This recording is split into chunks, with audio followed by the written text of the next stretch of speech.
Oi, gente, tudo bem com vocês? Sexta-feira, 23 de agosto de 2024. Essa semana falamos tanto da questão aí das prefeituras de São Paulo que algumas situações acabaram saindo aí do tema principal do debate, tal qual as denúncias aí gravíssimas do Verdevaldo, do Greenwald lá. E agora a gente tem os desdobramentos acontecendo que literalmente estão sendo deixados de lado. E eu quero chamar a atenção de vocês para isso. Inclusive, eu quero linkar com os assuntos aí que tomaram a frente aí dos debates. Será, né? Eu quero, na verdade, trazer um questionamento. Será que não tem algo acontecendo que a gente não está percebendo? Eu vou explicar aqui para vocês na sequência, inclusive para começar a contextualizar tudo, aonde eu quero chegar.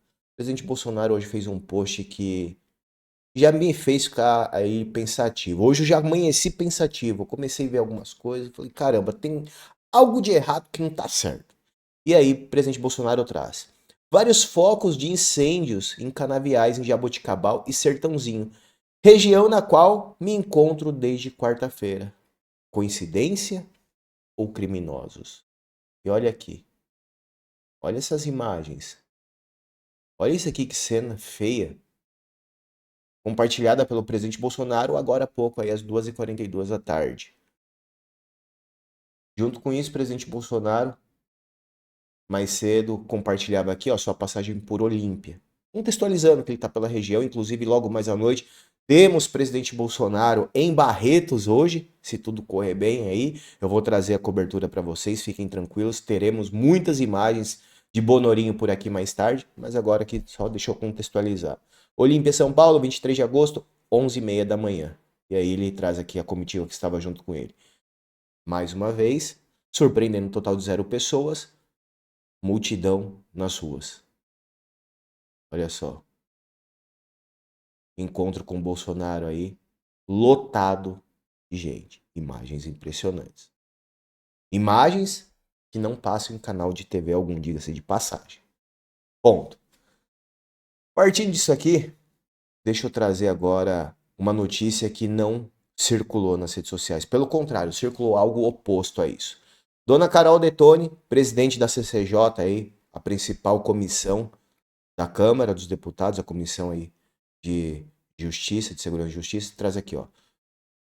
Acabo de designar os relatores das duas propostas de emenda à Constituição, duas PECs aí que tratam o equilíbrio entre os poderes, a PEC 821 e 2824. O deputado Felipe Barros, líder da oposição, será o relator da PEC 821, que visa acabar com decisões monocráticas aí do ministro do Supremo. E ela traz aqui o presidente da CCJ, anuncia relatores das PECs e do equilíbrio entre os poderes.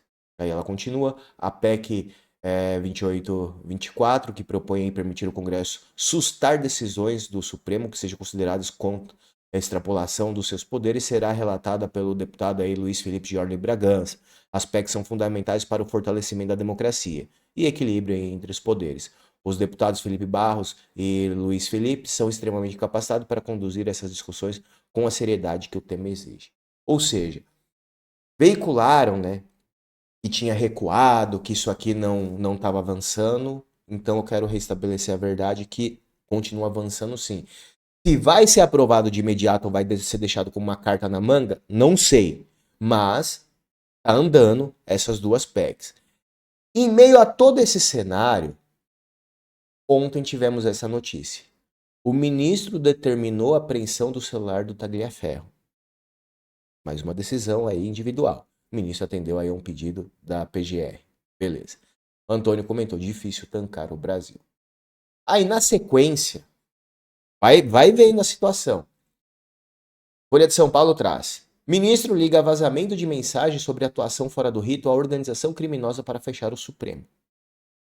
Ministro retirou o sigilo da investigação que abriu após as revelações da Folha e citou tentativa de desestabilizar as instituições. Aí vem. E aí o que chama a atenção é que no meio do textão, tá aqui ó, ele diz, abre aspas, o vazamento e a divulgação de mensagens particulares trocadas entre servidores dos tribunais revelam como novos indícios de atuação estruturada de uma possível organização criminosa que tem por um de seus fins de desestabilizar as instituições republicanas, fecha aspas, palavras aí do ministro. E aí, de acordo com a decisão que abre o inquérito, essa organização se daria em uma rede virtual de apoiadores que atuam de forma sistemática para criar ou compartilhar mensagens com o objetivo de derrubar a estrutura democrática do Estado brasileiro. Abre aspas, essa organização criminosa ostensiva atenta contra a democracia e o Estado de Direito, especificamente contra o Poder Judiciário, em especial contra o Supremo, pleitando aí a cassação de seus membros e o próprio fechamento da Corte do país, com o retorno da ditadura e o afastamento da fiel observância da Constituição Federal, fecha as palavras do ministro. Por que eu estou trazendo isso? As denúncias do Verdeval dessa semana passaram batidas. Não teve repercussão, zero repercussão.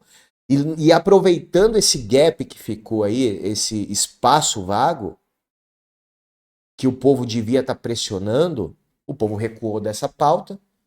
Olha a ofensiva que temos. Não sei se teremos buscas e apreensão nos próximos dias aí contra algumas pessoas, inclusive, aí eu já vou fazer uma outra análise daqui a pouco, que é sobre a questão da Folha trazer tudo isso. Só que, olha só como a coisa anda de ponta cabeça.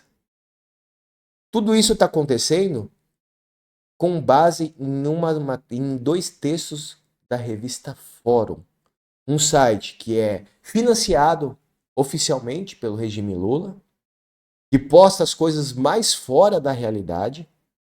E não sou eu que estou dizendo, tá? É notícias aleatórias. Não estou falando que questão política, de tudo. Vira aí ponte para novos inquéritos. E agora, em meio a tudo isso, a PF já determinou aí no máximo 5 dias que o Tagliaferro fosse ouvido. Isso aqui é uma coisa interessante. A PF intimou o ex-chefe aí e também a sua esposa. Olha só. O perito também teve o novo celular apreendido e o advogado caracterizou isso como mais uma surpresa, após aí ser questionado sobre a apreensão. Por que eu estou trazendo tudo isso? Tagliaferro abrindo a boca pode ser interessante. Ou não, não sabemos o que ele vai dizer. Mas caso ele comece a falar sobre outros assuntos dos quais não é de interesse deles, a coisa pode dar uma reviravolta. Vamos aguardar. E aqui deixa eu trazer para vocês entenderem. Eu sei que ainda não fechou o raciocínio, tá? Eu tô só contextualizando tudo. Eu vou fechar com uma explicação bem simples, bem rápida. O André Marsiglia traz. O novo inquérito aí não vai investigar a Folha, mas chegará a ela investigando os assessores. Encontrando o ponto de contato dirá haver conluio para atrapalhar as investigações sigilosas e a democracia. A imprensa será a próxima vítima do Supremo. Não foi falta de aviso. Chegamos oficialmente no dia em que nós estamos avisando. Vocês estão alimentando algo que no futuro vai engolir vocês. E aí ele traz alguns pontos. Sobre o novo inquérito, a Folha e o sigilo da fonte, algumas considerações e esclarecimentos. A Folha não cometeu crime algum, seu assessor entregou deliberadamente as informações à Folha, ele violou o sigilo funcional, ele nega. Mesmo assim, o ministro abriu um inquérito aí para apurar os fatos, baseado em reportagens de site de internet. Está errado, a reportagem não é indício para abrir inquérito. O ministro deveria estar sob suspeição. É um dos personagens da mensagem, e o assessor não tem foro privilegiado para o caso tramitar no Supremo. Ao que consta no depoimento, o assessor seguiu negando, não quis entregar o telefone e foram determinadas diligências contra ele. Por qual razão? Para se tratar de mais um caso irregular de pesca prebatória. Ainda que toda essa movimentação da mais alta corte para apurar a singela violação do sigilo funcional de um servidor seria irregular, mas o ponto não é esse. O ponto é que, dando essa volta toda, pode-se chegar indiretamente à Folha, seus contatos, suas conversas. Não se pode investigar a Folha, pois haveria violação do sigilo da fonte, mas se pode investigar os assessores, até se chegar à fonte da Folha. Enfim, esse inquérito indiretamente pode servir para violar o sigilo da fonte e terminar por investigar o jornal e seus jornalistas. Se encontrarem algo, dirão que se trata de um complô para desestabilizar a democracia. É claro. Vai vendo. Em meio a tudo isso que eu trouxe, fica uma única interrogação. Nunes versus Marçal colocou Verdevaldo em segundo plano. E aí o Kim traz, é um ponto a se refletir. Mas eu trago um questionamento. Por quê? E aí, óbvio, eu vou trazer um ponto aqui que me chamou muita atenção hoje. Diante de todo esse cenário, eu finalizo com isso. Carlos Bolsonaro diz aqui: acionarei a justiça através do meu advogado Antônio Carlos devido a crimes contra minha honra, injúria e difamação cometidos por Pablo Marçal. E também para provar as inverdades ditas em recentes oportunidades. Não posso deixar que tais informações criminosas sejam levadas adiante prejudicando a todos, como temos visto por ano. Ok, mas o que me chama a atenção aqui, que inclusive vai muito com o que a gente pensa também. Por fim, independente de quem vá ao segundo turno, o apoiarei desde que seja contra o Boulos, soldado Lula. Ou seja, o Carlos ficou magoado, tudo, mas, assim como todo mundo está falando, caso o Pablo Marçal vá para o segundo turno, tem seu apoio. Não era mais fácil o cara falar, ok, nos vemos na justiça e, sei lá, vou me defender, ou me desculpa, ou obrigado aí, sei lá, ou não falasse nada. Mas eis que aí ele vem botando mais lenha na fogueira. Manda o Pix que eu já te mando dinheiro para procurar um tratamento psiquiátrico. E aí eu chamo a atenção de vocês porque, em meio a tudo isso, em meio a todas as denúncias do Verdevaldo, de toda a repercussão que tinha, por quê? Quem? Aonde? Por quanto? Quanto que eu digo, não valor financeiro, tá? Deixando bem claro, em tempos a gente desenha tudo. Mas por que questionamento as questões da eleição que vai acontecer daqui a alguns dias virou o debate principal e a questão do Verdevaldo ficou para segundo plano? Isso aqui me acendeu o sinal de alerta. De verdade. E quando eu vejo o Carlos falando, ó, tô me posicionando, fui atacado, vou me defender na justiça, não vou nem continuar o papo aqui, deixando claro que se Marcel for pro segundo turno, eu vou apoiá-lo. E aí, em vez de acabar logo essa conversa e focar que hoje a gente tem um desdobramento interessante, que é a Folha de São Paulo entrando na mira. Não. O cara continua indo pra cima. Sei lá, talvez eu tô delirando. Quem quiser discordar, fica à vontade. Inclusive, eu tô aberto aqui para entender e ler novas opiniões.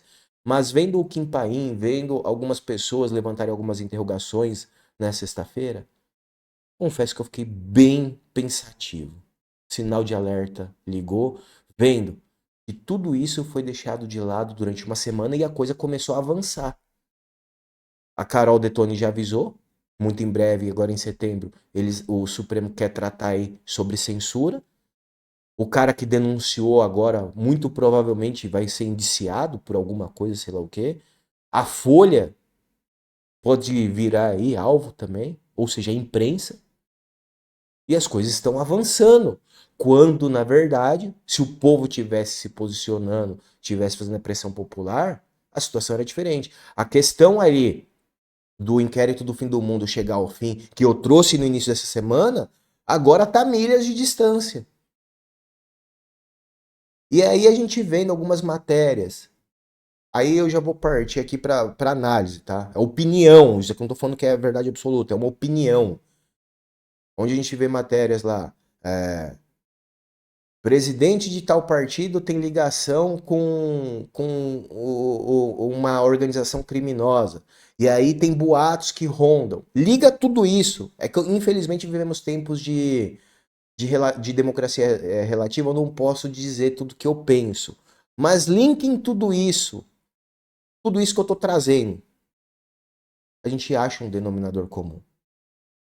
E aí é onde eu fico com medo. E eu não estou falando de questão de prefeitura de São Paulo, não, tá? Eu estou falando da mesma coisa que aconteceu na Venezuela alguns anos atrás e deu no que deu. Sobre isso esse vídeo, tá bem claro. Eu só tô contextualizando tudo. Eu falei, é um vídeo isso daqui para raciocinar. É um quebra-cabeça que eu trago para vocês hoje. Não para ficarem desesperados, mas para a gente entender o cenário. É sobre isso. Curta, comentem, compartilhem. Não é um vídeo que tem respostas, pelo contrário, é um vídeo com muitas perguntas. Fiquem com Deus e até o próximo vídeo.